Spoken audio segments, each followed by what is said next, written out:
Hey,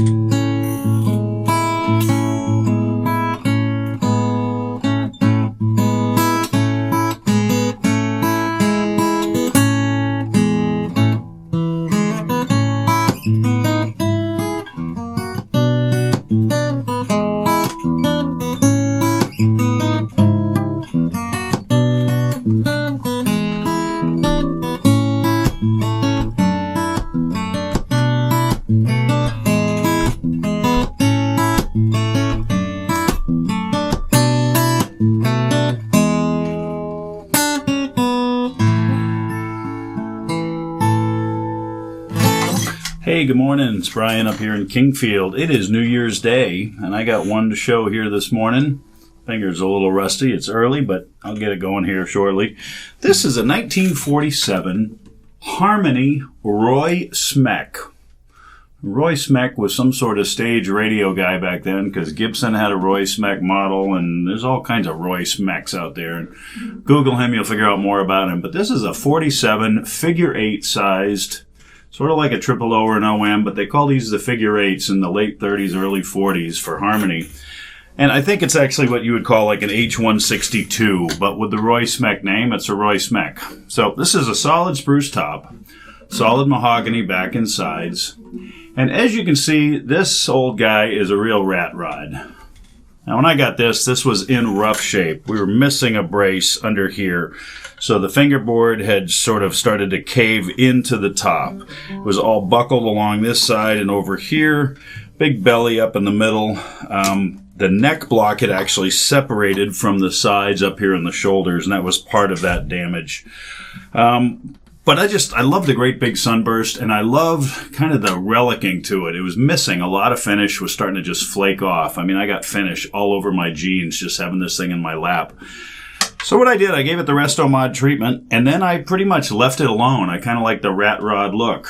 And, you know, natural wear just from play for all the years since 47, and then I just flaked off everything that was loose and then left everything else that was there. And if you can see it up close, you kind of see there's some really nice finish checking and crazing in what's left. And then here, I just went at it very lightly with like 800 grit and just smoothed it. So it's a very smooth transition. And then the whole thing's been sealed up with True Oil. Structurally, however, this thing has been rebuilt from the inside out. It's kind of like a frame-up restoration, my Resto mod. I pulled the neck, got that off. Then I pulled the top off. And with all the damage that was buckling around here, I pressed it on my radius dish for about 3 weeks. So I've got a 28-foot radius dish that's used for doing radius sanding for bracing and that sort of thing. And I put it face down in there after taking all the braces out. And then I put the radius plate, which has the matching 28-foot radius, on top and clamped it in place.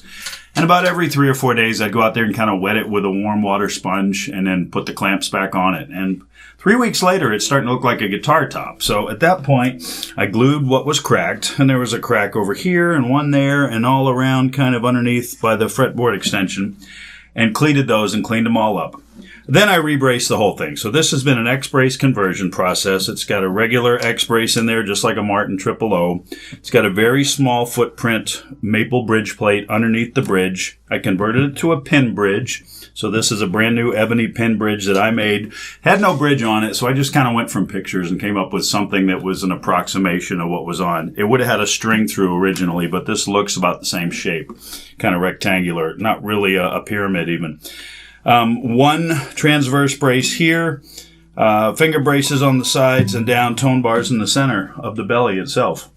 Then moving on to the neck, I pulled the fretboard off. I wanted to leave all the binding intact. I routed a groove for a two-way truss rod. So this has a truss rod that's accessible through the sound hole with a 4mm Allen. I use a ball end wrench because it's just easier to reach that way. And then I put it all back together. Frets are original, and they're not huge. You know, they're not jumbos. These are sort of period-correct brass frets. But I've crowned them and dressed them so that they're in pretty decent playing condition. I'd give them a solid C, straight C rating on a A to F, school status. I just really didn't want to get that deep into it for what this thing is worth to do a complete refret. And it plays very nicely now. Does have new tuners. I put some Smeck Golden Restoration tuners because it had no tuners when I got it, or I would have left the original ones. Put all the binding back on and then wiped it all down. It's got about 20 coats of hand-wiped True Oil on there, cured for a couple of weeks, and then it's been wet sanded and buffed on my buffing arbor wheel. Now you can see, I mean, this is relict. You know, if you buy a Murphy Lab Gibson these days, you know, you're paying like huge money to get the fake version of this. This is, you know, 1947 guitar. Back of that neck had a lot of flaky stuff, so I just kind of moved all the flakes out of there. I left what was not flaking, and it's very comfortable. Neck is a great big baseball bat. I mean, it feels like a Banner era Gibson or something. But it really just, I've had one other one of these before, and something about this mini jumbo shape is just a really comfortable size, and it really puts out a lot of sound. Great finger picking. Better than I can do, but my opening song there, fingerstyle, 1 3/4 nut, and a 2 1/8 string spacing at the bridge makes fingerstyle very comfortable.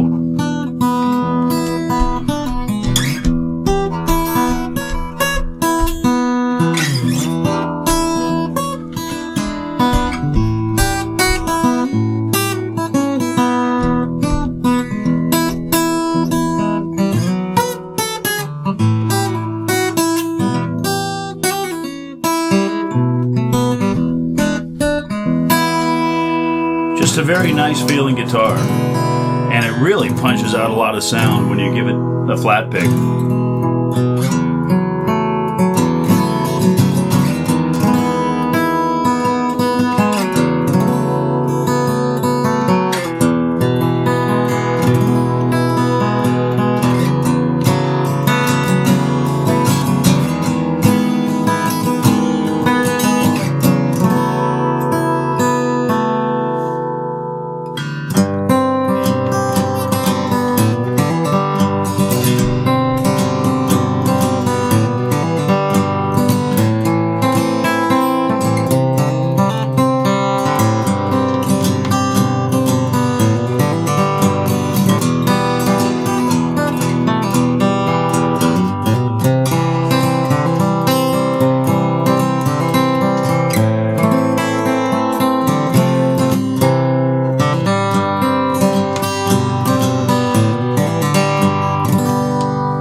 Anyway, 1947, Harmony H162, sort of, Roy Smeck commemorative.